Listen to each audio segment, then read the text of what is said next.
I'm from the middle of nowhere, born and raised, which can get awfully boring. In order to stave off boredom in my particular little corner of nowhere, my friends and I often enjoy something called contra dancing, which is basically New England folk dancing, where one pairs off with a different random partner at each dance. This hobby would bring us to all corners of the area and in contact with a lot of interesting, and usually older, people. One night, a friend and I had driven about 40 minutes into the woods to this old townhouse. It's an incredibly scenic little area, even at night. Great view of the stars, crickets chirping, people dancing in a tiny town hall. A perfect, hot summer night with friends, and about 60 other, again, mostly old, town folk. I'd even made cookies for everyone to enjoy, which was announced at the beginning of the dance, and was applauded by everyone there. I danced maybe 2 dances when an older man in his mid-60s approached me for a dance. This was far from unusual. In fact, most of my dance partners were over 40. I'd seen this guy at several contra dances, so he definitely wasn't new. This guy came off kind of creepy, though. Most of the older guys struck 18-year-old me as grandfatherly, but some are just uncomfortable to be close to. I refused him, saying I promised my friend to dance. He insisted that I dance the dance after with him. Not wanting to be rude, I agreed, trying to be as perky as possible so he didn't know he was making me uncomfortable. "You look so beautiful tonight," was the first thing out of his mouth when we paired up for the dance. I kind of just smiled and nodded. I didn't want to be encouraging. He was sweaty, had a walrus mustache, was bald except for a crown of gray hair. The dance was a particularly extravagant one, with a move called the gypsy, when the partners stare into each other's eyes while circling around each other into a swing. He started making remarks under his breath during this move, such as, "Get over here," and "Can't get away from me," while pulling me closer. Gross, but nothing too bad. "I heard you made the cookies. They were delicious. I'll have to get the recipe out of you. Or just make you my wife. Then I'd have them all to myself." I almost stopped the dance to get the fuck away from him, but I just shut down and refused eye contact and conversation. I was sufficiently grossed out, but it was nothing too bad. I pulled my friend aside after and told her about him, and then enjoyed the rest of my night. After summer dances, the young people often drive to a small pond and swim to get off the sweat and grossness of the dance. Skinny dipping is encouraged, as this spot is really in the middle of nowhere, no houses around, and an absolute amazing view of the stars. My friend and I spent about 20 minutes hanging out in the water, with people slowly leaving until we were the only ones left. That's what I thought, at least, until I saw a figure standing at the bank of the pond, staring out at us. I didn't call out, assuming it was one of our friends. I swam closer, starting to get out of the water. It wasn't until I was actually fully out of the water, clothed, only in a t-shirt and underwear, that I recognized the old man from before. I lurched from fear and wrongness I felt in that moment I'll never forget. I've never seen anyone above the age of 25 go down into the pond with us, and he was fully clothed and not there for a swim. He also wasn't saying anything. "Shannon, we have to go now," I yelled back at her. The pond bank was narrow, and it was hard to scramble around him. I was pretending I couldn't see him, that he wasn't there, or that I didn't care he was there. Shannon was about 20 feet behind me when he turned to follow me back to the cars. The rocks were painful to walk on and made it hard to move quickly. "I heard you guys were coming down here," he said. At this point, Shannon was just coming near him. She didn't recognize him from earlier stories and wasn't reacting to the creepiness as strongly as I was. "Yeah, sometimes we cool off down here," Shannon replied. He got between me and her, blocking her from the car. "You know, you and your friend look like sisters. I heard she made those cookies. Do you cook as well as her? I'd love a pair of you at home."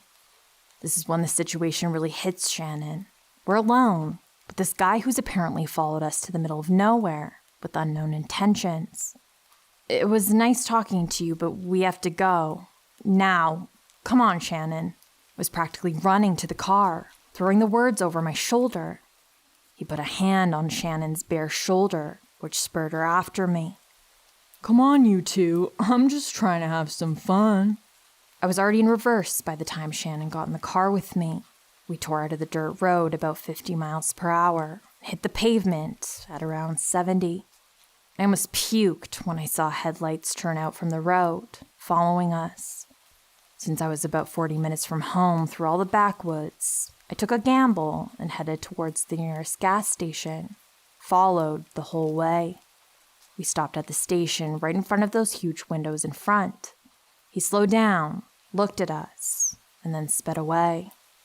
I haven't seen him at a contra dance since, which is the scariest thing to me since he used to be a regular.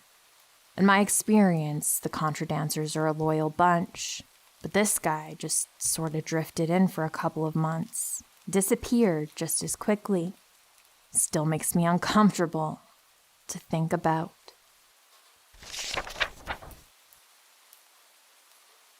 On my first summer back home from freshman year of college, I picked up a part-time job delivering pizza in a town around 30 minutes from where I lived. The area, in rural Georgia, is known for having places that are in the middle of nowhere, and the pizza place's whole shtick was that it delivered to even the most remote areas imaginable within the town limits. I could fill books with the weird experiences that summer. From the call that came from a long-abandoned warehouse, to the dog that got excited about the pizza in my hands and accidentally shredded my pants with her claws.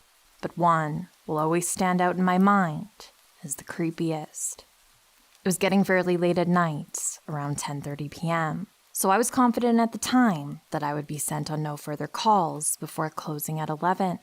However, someone barely managed to miss the cutoff time, and our clerk accepted their order since they were so close. I was given the address and single box of hot dough and sent on my merry little way. The first red flag was the driveway, or rather, the lack thereof. There was a mailbox, but no actual driveway, not even gravel. It was just grass and a barely distinguishable trodden pathway that resembled more of a service trail than it did something frequently used. I bumped along, wondering if I was even en route to the place, when I saw a slightly above-average-sized house come up over the horizon, horribly dilapidated and completely surrounded by overgrown woods. I guesstimated where the rest of the driveway led and ended up parking on a grassy patch that could have been the walkway just as easily as it could have been the front yard, headlights aimed towards the porch, as for company policy. I walked up to the door, but I believe calling it a door is generous. It was a door frame, all right, but the door itself was just a large slab of wood propped haphazardly against the side of the house, barely covering the entrance. This was red flag number 2. The third and fourth red flag were also on the quote-unquote door. This included the A4 sheet of printer paper with the words, "Around back," scribbled in all caps, which was hanging just below the place where somebody had self-engraved the door with the title, Manson Family Ranch. Typically, I would never go around to the back of a house, especially a shady, unlit house, and especially at night. However, it was my last drop of the day, and I was ready to get it over with and just be on my way home. Against my better judgment, I traipsed around the back of the house. The door back here was an actual door, but it was covered in both cobwebs and fresh spider webs. Clearly, this was a door that hadn't been used in some time. I found the cleanest area available and knocked. I counted to 45 and knocked again. There were no lights on in the house, and I could hear no movement from inside. I knocked and counted again, and repeated the sequence 3 more times before I was finally creeped out enough to decide to return to my car. As I turned, I finally heard a voice coming from inside the house, clearly agitated, but I couldn't tell what they were saying. I tried to knock one more time, and as I was counting, I heard someone in the woods behind me. It started out just as movement deep in the trees, but soon enough, I could make out distinct running footsteps coming directly towards me through the brush. As I'm standing there, coming to terms with my impending demise, I followed the directions of the noise to the edge of the woods, which is around 15 feet away from me. In the moonlight, I could clearly see the woman who stepped out. She was relatively old, maybe in her 60s, I would guess. She had long, blonde, gray hair, which was tangled and matted and hung down past her hips. She was in what looked to be originally a white nightgown, but at that time it was dingy and closer to a beigeish brown color. She was absolutely barefoot, and her feet were covered in dirt and what had to be blood, presumably due to the fact that she just sprinted out of the prickly woods, where there was no trail to be seen. I never learned her name, but I still affectionately refer to her as Red Flag number 5. She stopped short when she saw me and started to shake her head no, eyes wide. I stood there like a terrified deer in the most fucked up headlights ever, as she took a few more steps towards me, reaching out to me, finger pointed. Her voice came out way stronger than mine would have at the time when she spoke. You know how Southern people can either sound like loving grandmothers or backwoods murderers? Well, she sounded like the latter when she drawled. "Oh, no, no, no, no. No, honey, no. You get on, get on out of here." I wish I could say I listened.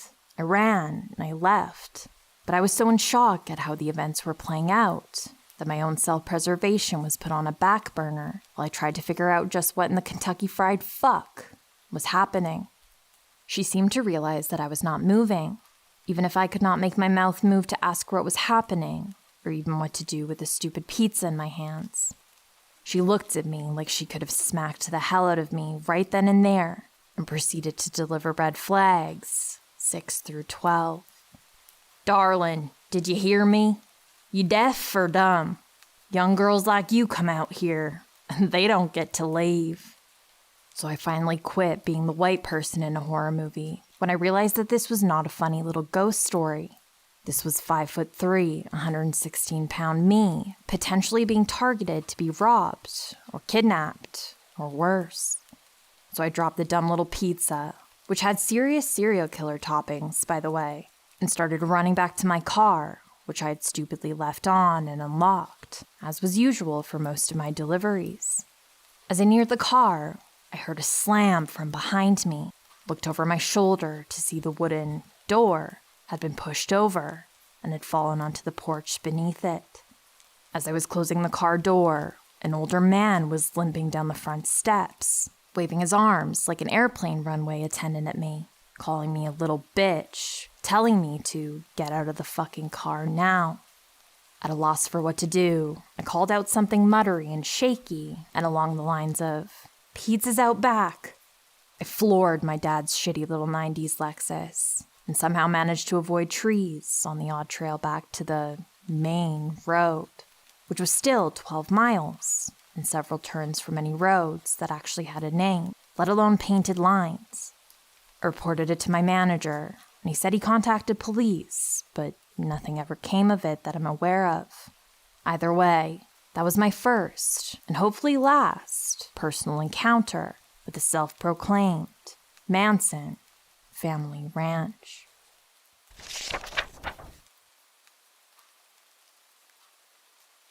So this happened to me when I was 15.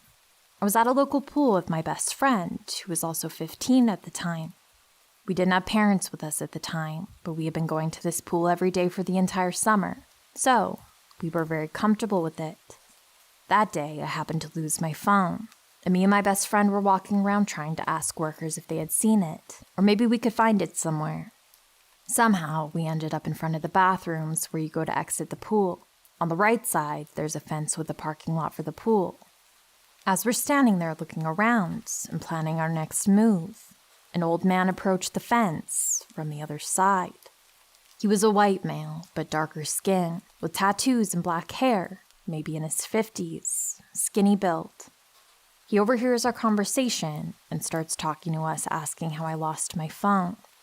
I tell him the story, and he suggests for me and my best friend to come out of the pool to his car because he's a police officer and he can help me find my phone. Mind you, me and my best friend are in our bikinis at the pool. We looked at each other, and almost were happy that there was someone like the police officer who could help us. But we didn't want to leave the pool. He kept trying to talk to us into coming out, but we didn't, thank God. We had a weird feeling about this man, and we walked away. A woman was standing not too far from us, and after we walked away, asked us if we were okay, if that man was bothering us. Good thing there were people in this world who kept an eye out on us. And thank God we weren't so naive at that age.